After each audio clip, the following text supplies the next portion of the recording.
সেই পর্যায়ে লাল বল ফুটবল একাদশ গোলের শট দিচ্ছেন কিন্তু জিয়া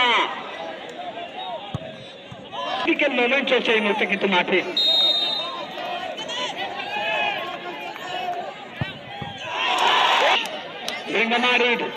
সুদক্ষ গোলকিপার আরো খেলোয়াড় ঢাকার ডিভিশন প্রিমিয়ার লিগে খেলেছেন সেই মিঠু, তিনি কিন্তু গোল পোস্টে এবারে মারবেন।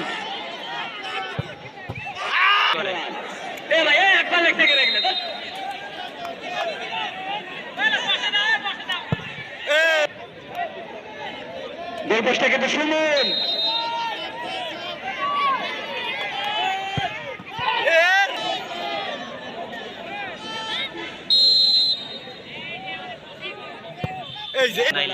সেমিফাইনালে উত্তীর্ণ হবে, দেখা যাক কি হয়।